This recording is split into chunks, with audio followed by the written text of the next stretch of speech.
Banco de leite. Qual a importância? De onde vem o leite que eles oferecem para os bebês? Esse leite é confiável? Todas as suas dúvidas esclarecidas sobre banco de leite neste episódio. Fique com a gente até o final desse vídeo.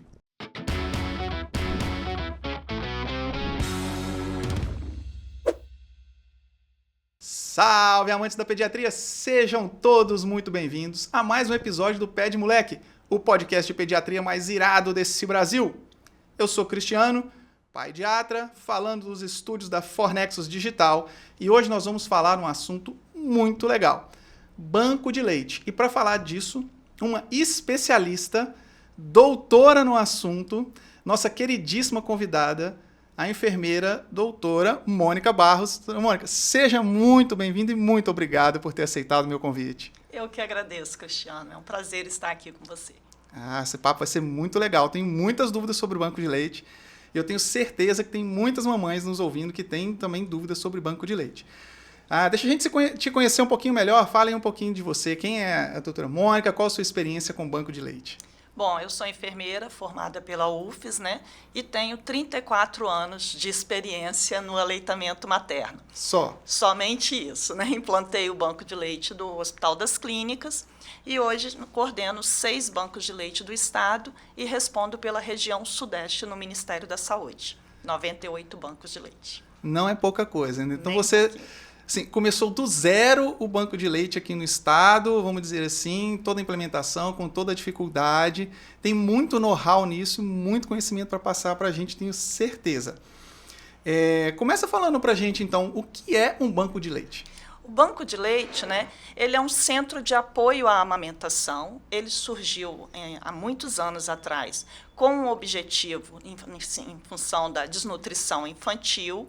Foi crescendo e hoje nós temos 228 bancos de leite no Brasil e mais 32 bancos de leite no exterior que respondem à legislação brasileira. E aí ele mudou o seu perfil como um centro de apoio à amamentação e captação do leite humano. Então, ele é um serviço especializado para atender todas as gestantes, puérperas e nutrizes, do preparo até o desmame, além de fornecer o leite humano para os bebês internados. Que legal, porque a gente tem uma visão muito assim, o banco de leite é para o hospital, para os nossos bebezinhos lá da UTIM que ficam comigo, os prematurinhos, então não é só isso, ele é muito mais amplo, não é isso? Tanto na assistência quanto na informação, na formação, não é isso? Exatamente. Os bancos de leite, eles possuem 4 macroprocessos.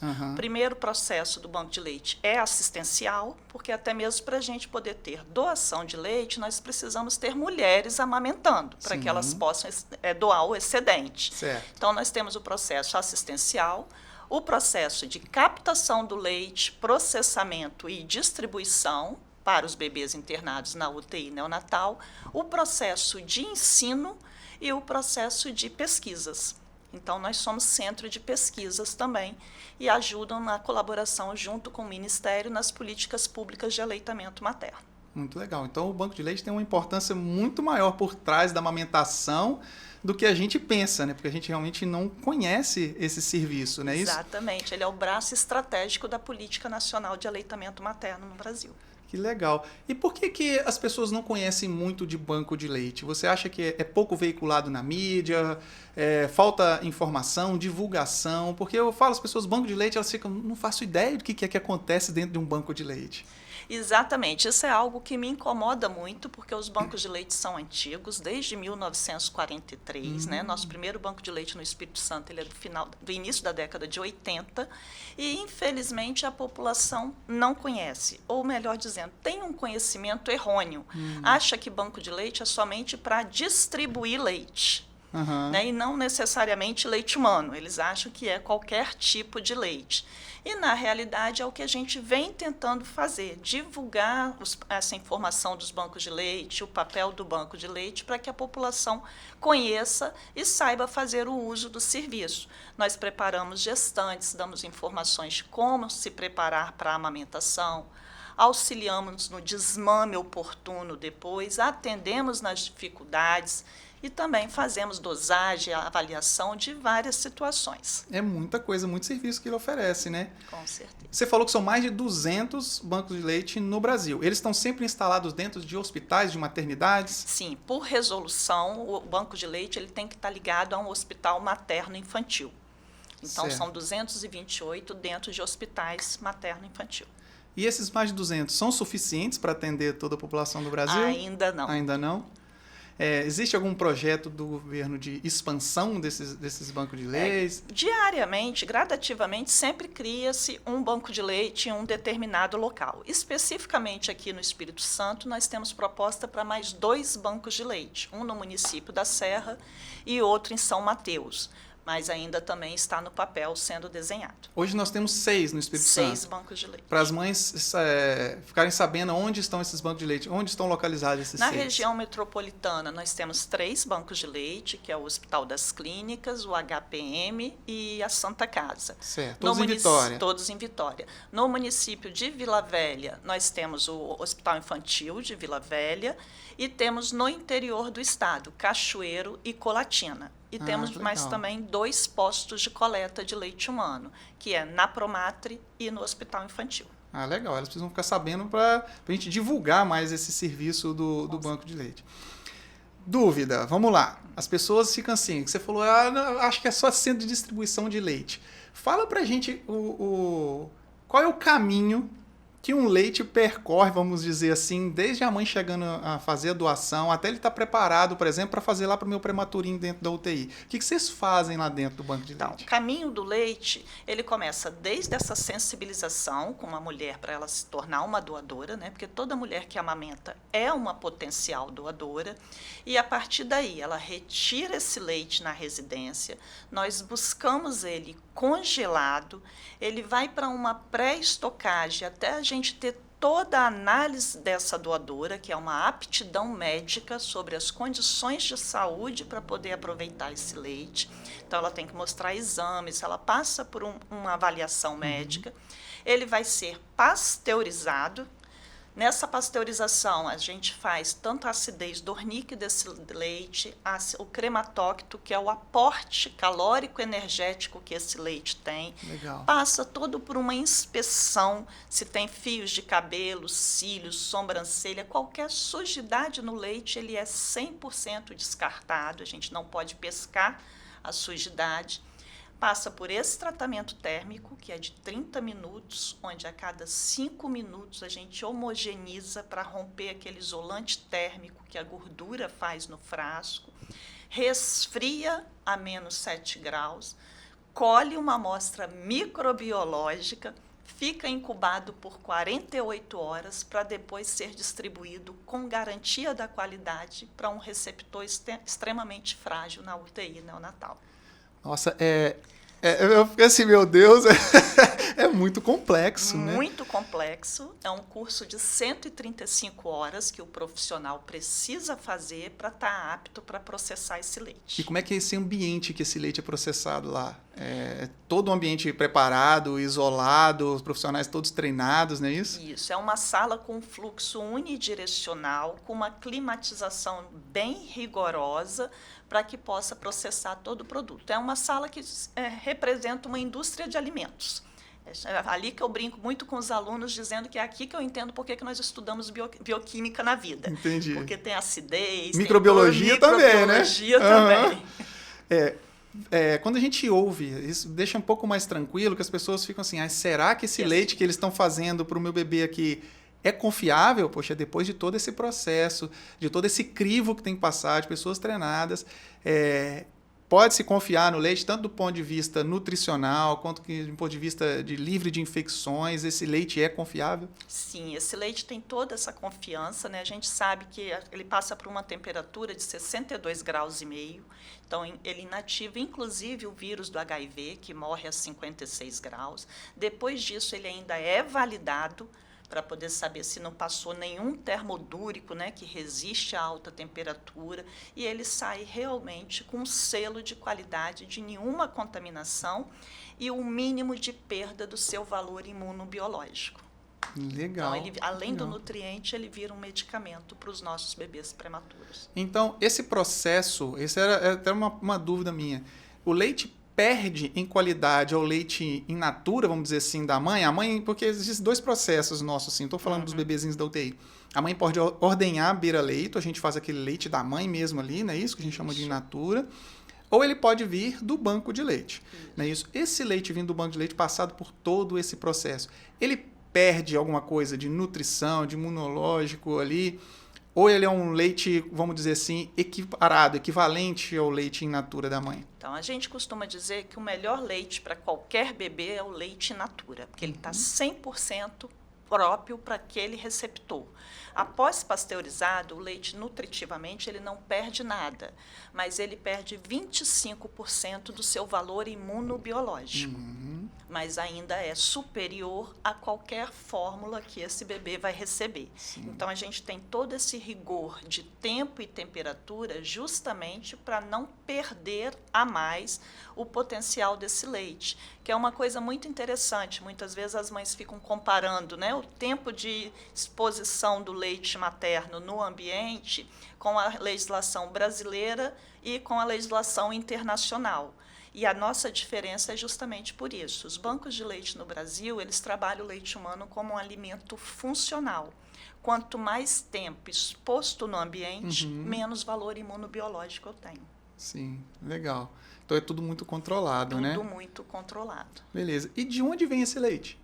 Bom, esses leites vêm das nossas queridas doadoras. Então, por isso, a gente faz todo um apoio da amamentação para que essa mulher que esteja amamentando, ela possa ter leite excedente para doar. Então, muitas vezes, as mulheres têm o interesse de doar, falar, mas eu não vou ser capaz de encher esse frasco. E esse é o segredo, porque ela vai tirando de pouquinho em pouquinho e ela tem 10 dias para encher o vidrinho. Ela tira, bota a data e a hora daquela primeira coletinha que ela fez, congela e depois vai complementando o vidro. Ah, que legal. Então vamos lá. Minha esposa, por exemplo, está amamentando. Meu menino está mais ou menos com uns 6 meses. Ela tem bastante leite. Oba! E aí, vamos lá. Quero colocar ela para ser doadora. Qual o caminho que ela tem que seguir? Porque, assim, é um ato de solidariedade. Não é isso? Então, os bancos de leite, eles vivem da solidariedade dessas mães maravilhosas, Exatamente. como você disse. Então, tá bom. Quero levar minha esposa lá para fazer a doação. Qual o caminho que eu tenho que ir? Igual você já me falou, ela não precisa ir até lá, não é isso? Isso. Então, como que funciona? Como é que ela vai ser captada para esse movimento solidário? Se aí? ela tem o interesse em ser doadora, ela precisa ligar, entrar em contato com os bancos de leite, e aí esses bancos de leite vão pegar o endereço completo, o telefone, vão fazer um cadastro, um pré-cadastro dela e vão na residência. Nessa residência, a gente faz uma inspeção do domicílio, até mesmo para fazer uma avaliação das condições de higiene, e a partir daí faz a sorologia dos exames e deixa os vasilhames com ela. Se ela, por exemplo, tiver dúvida, eu não sei tirar, não sei como fazer, a gente oferta 2 tipos de serviço. Ela pode receber essas orientações por teleconsulta, então é agendada uma consulta virtual com ela de orientação. A gente pode estar mandando passo a passo por WhatsApp, ou ela pode agendar um horário para poder aprender a fazer esse procedimento. Todos os bancos de leite hoje funcionam com horário pré-agendado, não existe mais a demanda espontânea. Certo. Dúvida das mães. Vai faltar para o meu bebê se eu doar leite lá para o banco? Muito pelo contrário. A mama ela é fábrica e ela depende de ser esvaziada para continuar produzindo. Então, quanto mais essa mãe tira, mais leite ela vai produzir. O ideal é sempre ela amamentar o bebê e retirar o excedente após a mamada. Mas também algumas preferem primeiro tirar o excesso, deixar o bebê, e botar o bebê para mamar depois. Legal. Volume. Amanhã, você falou, eu não consigo tirar muito. Quanto que é um volume? assim, legal para a mãe doar no frasco ali? Esse frasco tem quantos ml nele? A gente pede para a mãe no mínimo 200 ml, porque para poder pasteurizar esse leite, eu preciso fazer uma curva de penetração de calor.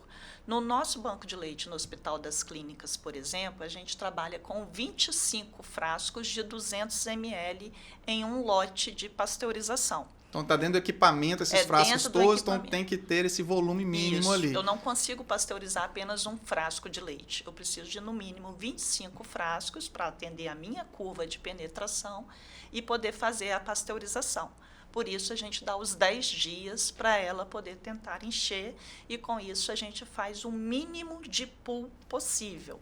O que seria esse pool aí? O pool seria a mistura do leite de uma com a outra. Quando eu misturo, eu acabo perdendo um pouco da qualidade desse leite no que se refere aos componentes dele. Porque, às vezes, eu vou pegar um leite de uma mãe que tem um leite, por exemplo, mais imunobiológico e o de uma outra que tem um leite hipercalórico. E eu acabo diluindo o frasco de leite. Você vai fazer uma média ali, né? Exatamente. Então, por exemplo, o leite de uma mãe que está lá do recém-nascido, com um mês de vida, ele tem uma composição diferente da que tem 5, 6 meses de idade da bebê ele amamentando? Exatamente. É a coisa mais interessante. Como diz o nosso presidente da Rede Brasil, João Aprígio, não existe leite humano, existe leites humanos. Então, uma mesma mulher, ela produz vários leites diferentes dentro das 12 horas de vida do bebê ali, dentro do período do dia, dentro das 24 horas. Cada leite que você dosar, você encontra composição diferente, principalmente no aporte calórico, energético e imunobiológico. Então, a natureza é sábia. Ela sabe a hora do dia em que ele precisa de mais aporte calórico, menos aporte calórico, mais aporte imunológico. E isso também, ao longo do bebê, vai crescendo, a idade vai mudando, também vai mudando a constituição do leite. Tranquilo. A gente, por exemplo, dosa todo o leite que chega. Então, nós temos aquela média de caloria daquela doadora específica. Num belo dia, a caloria dela cai. Você liga para a casa dela, o filho dela está doente. O organismo volta a sintetizar proteção para o bebê, imunobiológica. Caramba, que interessante isso. A natureza é muito sábia, né? Muito legal. E as mães estão pensando assim, beleza, todo mundo tem na cabeça assim, doar sangue, né? Então já sabe mais ou menos, vai passar por todo aquele processo e aquele sangue vai para alguém que está precisando. Para quem vai esse leite que ela doou? A nossa legislação, ela define que o leite humano pasteurizado, ele tem que ser distribuído para bebês que estão temporariamente impedidos de mamar, especificamente bebês prematuros e patológicos internados. Infelizmente, no Brasil, nós não temos excesso de leite para atender crianças saudáveis em casa. Então, nós trabalhamos apenas com os bebês internados. Como a cultura da doação ainda é muito fraca no nosso estado, nós só conseguimos suprir os bebês dos próprios hospitais que têm banco de leite. A gente não consegue suprir hospitais com UTI que não possuem esse tipo de serviço. Então, não consegue ter excedente, por exemplo, o Hospital das Clínicas, todo o leite que é manipulado, que é produzido ali, fica para a nossa UTI neonatal, né? Isso ali para dentro dos nossos pacientes ali. Ele não consegue ter excedentes para outras maternidades que não têm o banco de leite. Exatamente, nem para as outras maternidades e nem, por exemplo, para o nosso alojamento conjunto na maternidade e pela pediatria. É mal. Então, a gente não consegue atender nem o nosso próprio hospital na sua integralidade, né? Então, assim, para as mães entenderem, quem são esses bebês que precisam desse leite? Qual que é a importância desse leite para eles? Então, esses bebês são aqueles bebês bem prematuros, né, que não podem estar mamando diretamente na sua mãe e cuja sua mãe também não consegue manter essa produção para poder tirar o próprio leite para o seu filho. Então, são bebês que precisam desse leite humano, porque a gente já não discute mais a importância do leite humano para essas crianças na recuperação mais rápida delas. Então, obrigatoriamente, são bebês prematuros internados, que são feito um cadastro desses receptores, onde a gente garante, inclusive, o rastreamento dele. Sim. E quando falta?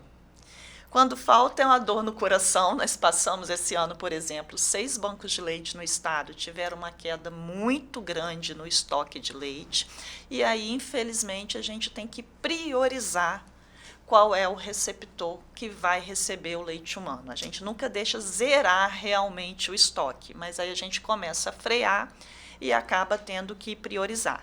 Infelizmente, quando a gente prioriza, a gente acaba dando preferência para aqueles bebês cujas mães deles estão fazendo estímulo no banco de leite, porque são bebês que a gente tem como garantir uma chance dele conseguir amamentar na própria mãe. Aquelas mães cujas desaparecem do banco de leite, quando o bebê está apto para sugar, a produção dela já secou. Então, já é um bebê que já fica mais difícil de conseguir relactar. Então, a gente prioriza... Vai priorizar aqueles que vão dar seguimento na amamentação. Se aquele que vai interromper depois vai partir para a fórmula... Já tira ali na hora, que já dá um tempo de avaliar melhor como é a resposta dele com a alimentação artificial. Você falou isso, assim, já não tem mais discussão nenhuma sobre... assim, o benefício do leite materno, a importância, a superioridade em relação às fórmulas. As fórmulas estão muito evoluídas? Sim, elas estão muito evoluídas, há muita tecnologia, muito estudo envolvido. Né? Eu formado em pediatria há pouco mais de 10 anos, eu ainda aprendi a fazer lá mingau de frango para dar na mamadeira para os meninos que eram alérgicos. Né? Hoje a gente tem fórmulas para isso, né? Mas nenhuma delas nunca vai conseguir chegar ao leite materno, principalmente no que diz respeito à parte imunológica, não é isso? Que é proteção contra doenças, porque os anticorpos da mãe estão ali naquele leite que vão passar para os bebês, né? Exatamente. Hoje a gente costuma falar, não é que a fórmula seja prejudicial, ela é necessária, mas para um mínimo de crianças possíveis com situações específicas, porque o leite materno ele é capaz de suprir a maioria das coisas que aquele bebê precisa, independente de ser a termo ou prematuro. Hoje, por exemplo, a ciência da amamentação está estudando a epigenética. O microbioma do leite humano ele é riquíssimo. Nós estamos descobrindo as células-tronco no leite humano, que garante condições para esse bebê até a vida adulta. Então, assim, a gente tem que realmente, cada vez mais, trabalhar para que o maior número de crianças sejam amamentadas exclusivamente até o 6º mês e oportuno até 2 anos. É legal. Você está querendo dizer que assim, o impacto da amamentação não é só no período que ele está amamentando. De jeito nenhum. Né? Já tem muito bem documentado problemas ou benefícios futuros na vida adulta, né? Predisposição a diabetes, né? Não é isso? Obesidade dos bebês que não amamentaram, que usaram fórmula. Então tem uma série de coisas, né? Muito legal. Você falou aí das mães que estão com o bebê internado na UTIM e que estão tentando tirar o leite. Quando elas conseguem tirar o leite, elas mandam para lá. Esse leite fica só para o bebê delas, também é uma dúvida delas. Mas se eu for lá tirar, eles vão dar meu leite para outro bebê? Como é que funciona isso? Então, a gente tenta trabalhar com a mãe da UTIM a frequência dela no banco. Porque, como eu falei no início, a gente precisa de 200 ml para pasteurizar. E, normalmente, a mãe de UTI neonatal, ela tem um volume menor. Então, ela precisa de uma frequência maior para que eu consiga ter um volume para fazer uma pasteurização exclusiva para o filho dela. Senão, a gente acaba misturando e aí vai ser para um bebê delas e não especificamente para o bebê dela. Por isso que é importante a mãe de UTI entender essa frequência, tanto enquanto ela está internada, como depois em casa. A gente tenta trabalhar com elas que toda vez que ela vier visitar o bebê na UTI, que ela traga um vidrinho de leite que ela coletou na residência. Legal. E aí esse leite ele fica amarrado para o filho dela. Identificado o frasco, fica lá, esse aqui. O sistema não deixa liberar, ele entra como leite exclusivo e o sistema breca que só sai para o filho dela realmente. Legal, muito legal isso daí. Você falou assim, o leite materno ele é adequado para todos os bebês. Para o prematuro, lá no campo, por exemplo, nós somos uma maternidade de alto risco, eu tenho frequentemente na UTI bebês extremos, né? Menores de 28 semanas, menores de 1 quilo, e que a gente precisa adicionar alguma coisa a esse leite materno que a gente chama de fortificante. Isso. Não é isso? Porque assim, o leite materno ele não é preparado na sua totalidade para nutrir um prematuro? Qual que é a diferença da necessidade do prematuro? Então, é uma relação que depende muito do ponto de vista. Por exemplo, em Brasília, não se abre uma lata de fórmula dentro da UTI neonatal há mais de 10 anos. Não se usa fortificante, só se usa leite humano. A gente tem uma cultura brasileira, principalmente dentro da medicina, na área da pediatria e neonatologia, muito focada ao ganho rápido de peso. Sim. E isso faz com que a gente se precipite e complementa ou fortifica aquele recém-nascido. Então, isso a gente costuma brincar que ainda é um trabalhinho de formiguinha para que os médicos, né, que são os prescritores, consigam dar um tempinho de resposta para esse organismo materno. O organismo vai preparando para a necessidade daquele bebê, que é extremo e que a gente sabe que a prioridade para ele é a defesa. Sim. E não o ganho de peso. Sim. Então, acaba tendo essa precipitação de introduzir alguma coisa, fortificando, que já é um lucro. Eu sou de uma época que era fórmula, né? Hoje, pelo menos, ainda fortifica o leite humano. E, lógico, que vai ter alguns casos que realmente são necessários.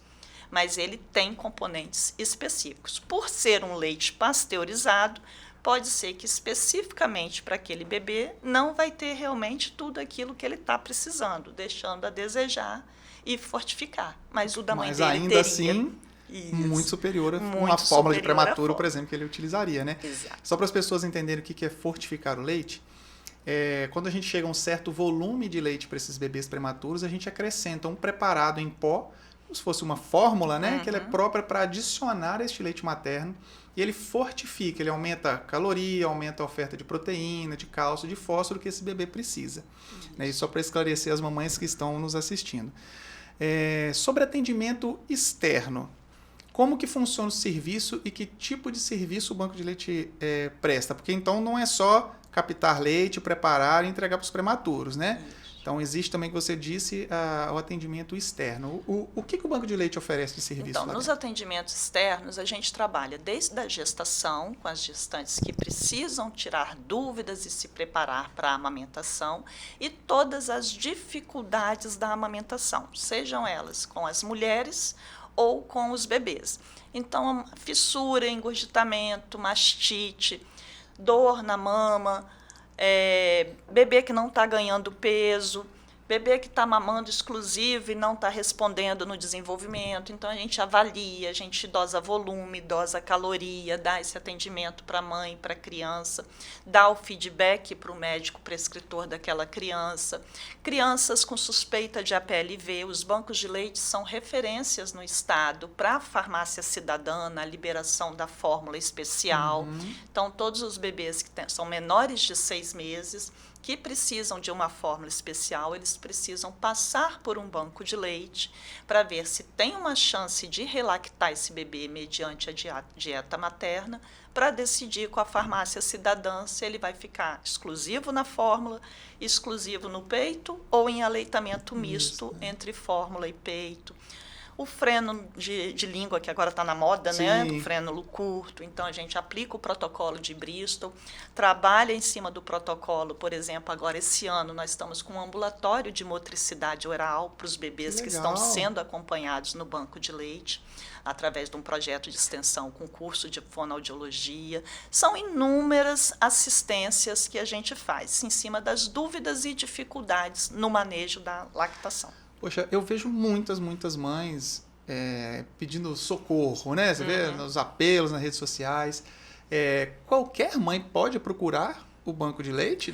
Tem que ser do seu município? Ela pode ir a outro município? Como é que é? Ela pode procurar o banco de leite mais próximo da residência dela. O que ela tem que ter o cuidado é de agendar, ligar e agendar, porque infelizmente demanda espontânea, nenhum banco de leite está conseguindo atender. Não tem nada de, não é do município de Vitória, não atende em Vitória. Certo. Está com dificuldade, ela liga e vai ser marcado um atendimento para ela. Certo. Os bancos de leite só existem nos pais públicos, né? Não existe banco... No Espírito Santo, sim. Existe no Brasil algum banco de leite atrás do hospital particular? Existe, por exemplo, no Rio de Janeiro, um banco de leite da Unimed, por exemplo. Que legal. Meu Deus, e por que os hospitais particulares não ampliam, né, essa oferta para os usuários do plano de saúde, né? Seria maravilhoso, né? Seria extremamente importante. Né? Quanto maior a rede de apoio para as mamães, acho que mais a gente vai investir na amamentação, mais a gente vai investir em conhecimento e rede de apoio, né? o sucesso da amamentação aumenta muito, né? A chance dela amamentar até os 6 Com meses, certeza, a mulher, para amamentar, ela precisa de uma rede de apoio, um suporte bom para que ela consiga vencer a insegurança e as dificuldades dos primeiros dias. Ela venceu aquelas primeiras dificuldades, ela amamenta até o máximo possível. A gente vê muitas mães não tiveram apoio, seja o apoio da rede familiar, seja apoio profissional, acabam jogando a toalha antes da hora, né? Acabam desistindo e abandonando a amamentação. E a gente vê, muito legal, a gente vê isso até lá dentro do hospital, né? Quando a gente tem uma mãe e fala, não, vem cá, vamos até o banco de leite, vai lá, conversa com a Mônica, conversa com as meninas lá, que elas são ótimas. E elas voltam de lá, assim, maravilhadas, empoderadas, né? Elas, nossa, foi maravilhoso, vou investir, eu quero isso pra mim. Porque tem que ser prazeroso pros dois, né? Não adianta ser sofrido pra mãe, né? Você disse também que os bancos de leite fazem ensino. Isso. Os estudantes passam lá, tem formação de banco de leite. Como que é esse ensino? Então, nós somos campo de prática, nós temos 3 projetos de extensão no banco de leite, que já estão funcionando há 10 anos. Então, ficam lá os alunos de nutrição, os alunos de enfermagem, os alunos de fonoaudiologia e também passa agora a residência da medicina na área da pediatria e está para passar a neonatologia. Então, eles aprendem tanto a parte do manejo da amamentação, porque quando a gente fala no manejo, parece ser uma coisa muito fácil. É um peito, um bebê juntou e deu certo. Só que, infelizmente, não é tão simples assim. Às vezes, a mãe não tem habilidade de segurar o bebê. E aí, se ela não segurar bem, o bebê recusa o peito, e aí ela acha que ele não quer mamar, mas ele não mama porque não se sente seguro. Então, a gente tem que dar essa habilidade, escolher a melhor posição para essa mãe se sentir mais segura e o bebê também. Então, eles aprendem um pouco desse manejo, desse olhar clínico no processo da amamentação, aprendem na parte do processamento do leite, toda essa minúcia de cada etapa, e com isso vai crescendo o serviço. Na nutrição hoje a gente já acompanha com as nutricionistas os bebês APLV, as mães bariátricas, onde tem uma produção já diferenciada. Legal. A gente vai ofertando uma qualidade de serviço bem diferenciado com as parcerias do ensino. Legal. Mito ou verdade? Estresse da mãe, a cabeça da mãe, falta de sono, pode diminuir a produção do leite? Infelizmente, é verdade. É verdade? A produção do leite, nos primeiros 4 dias, ela vai acontecer, independente de ter um bebê sugando ou não. A partir do 4º dia, a mama precisa de estímulo. E esse estímulo é hormonal. E os hormônios estressores inibem prolactina. Eles ocupam o sítio ativo da prolactina, mas não produzem o leite. Então, essa produção vai cair. Então, a mãe precisa estar o mais relaxada possível, onde a gente sabe que é difícil, porque é um bebê chorando o tempo inteiro, todo mundo cobrando. Por isso, a gente faz todo um acolhimento com o curso de aconselhamento em amamentação, porque é uma técnica específica para acolher, dar confiança para essa mulher, empoderar ela para que ela realmente confie no seu processo de maternagem. Tá, mito ou verdade? Depois desses, 34 anos analisando leite todos os dias praticamente lá naquele banco de leite. Meu leite é fraco e não sustenta. Exatamente, é um mito. Não existe leite fraco. Como eu falei, o leite é riquíssimo em constituintes. Toda mulher é capaz de produzir um leite adequado para a sua espécie. O que existe é falta de manejo. Se o bebê é mal colocado no peito, ele vai estimular mal essa mama e ela corre um risco de ter uma baixa produção, ou pela falta do estímulo do bebê, ou pelo excesso de estresse no ambiente onde ela se encontra. E aí é mais fácil culpar o leite. Entendi. Olha, é tanta, mas tanta informação, é tão mais complexo que eu acho que eu vou sugerir. Nós vamos mudar o nome. Não pode ser banco de leite, não, porque isso confunde a cabeça das pessoas. Tem que ser, sei lá, banco de amamentação. Porque é muito mais amplo do que simplesmente captar o leite, processar e dar para os meus prematuros, não, Tim? Exatamente, né? É uma casa de apoio, é um pronto-socorro de amamentação. Então, legal, vamos fazer isso aí, no pronto-socorro de amamentação. Exatamente. Porque o serviço que vocês fazem lá é realmente maravilhoso, né? Eu tive a oportunidade de passar lá enquanto residente, minha formação. Quando eu fui interno do hospital e agora lá trabalhando lá dentro, né? Como a gente vê o quanto isso ajuda, o quanto isso... E assim, as pessoas acham que são mudanças pontuais em uma ou outra mãe. Não, na verdade, muda o serviço como um todo. Não é isso? As maternidades que tem o TIM, igual o nosso hospital, que tem um banco de leite atrelado, é um outro mundo que a gente vive. Até para nós pediatras, quando estamos prescrevendo ou quando a gente vai pedir ajuda para as mães que estão com dificuldade de amamentação, seja na UTIM, alojamento conjunto, é um outro mundo que se abre para a gente ali dentro. Né? Então nós somos privilegiados de ter vocês lá com a gente no banco de leite. O trabalho de vocês é realmente maravilhoso. Você é uma pessoa que passa assim, o conteúdo de uma forma tão fluida, né? Porque isso já faz parte da sua vida há tantos anos, né? Não só de fazer, mas também de ensinar isso, tá certo? Que eu fiquei realmente assim, mais maravilhado ainda com o banco de leite, depois que você veio aqui contar isso um pouquinho só, não é isso? Um pouquinho só do que é o banco de leite. Eu adorei a nossa conversa, doutora, foi muito bom, muito esclarecedor. Tenho certeza que as mamães em casa estão muito felizes e com certeza elas vão procurar o banco de leite. Nós vamos fazer campanha, nós vamos encher aquilo lá. Vocês vão nem dar conta de atender aquelas mães todas, hein? Vamos encher aquele banco de leite. Vou levar minha esposa lá para doar. Nós vamos passar a ser doadores. Nós vamos fazer campanha. Gente, compartilhe esse vídeo se você achou interessante. Vamos ampliar essa rede de apoio. Vamos incentivar as mães que estão amamentando a buscarem ajuda nos bancos de leite e também a fazer doação de leite para os nossos bebês que estão internados. Não é isso? Isso. Nós estamos no Agosto Dourado, é o mês da amamentação e o tema é apoio às mulheres que trabalham. E o banco de leite também oferece esse espaço. A mulher que trabalha, ela pode ir ao banco, agendar um horário, retirar o leite e ela leva para casa o leite dela congelado. Que maravilha. Aí ele dura muito mais tempo em casa, ela vai tirando... Ela armazena e no outro dia oferta para o bebê. Olha que maravilha. Mais uma coisa para vocês divulgarem. Vamos fazer o banco de leite bombar, hein? Vamos sim, com certeza. Tá joia. Olha só. Queria que você deixasse, então, aproveitando que nós estamos gravando aqui em pleno mês de agosto, estrategicamente, não é isso? Queria que você deixasse, então, para as mamães de casa sua mensagem final sobre a amamentação, um recado do banco de leite e deixasse também os contatos, seu contato profissional, o contato do banco de leite para a gente. Assim, a gente só tem a agradecer pelo espaço aqui, parabenizar pelo trabalho, agradecer toda mulher, né, seja ela doadora ou a cliente que nos procura, por estar amamentando seu bebê, por querer colaborar com a alimentação de outro bebê prematuro. Elas são essenciais para o funcionamento do banco de leite. E falar que o banco de leite, apesar de eu estar com 34 anos à frente dele, ele é uma construção coletiva. São várias pessoas que, tanto dentro do banco de leite como externo ao banco de leite, fazem todo esse apoio para a amamentação. Que legal. Deixa o contato lá pra gente, rede social, telefone. Quem quiser entrar em contato, é só ligar o 33357515 ou 7424 ou seguir a gente no @bancodeleite.rcapixaba.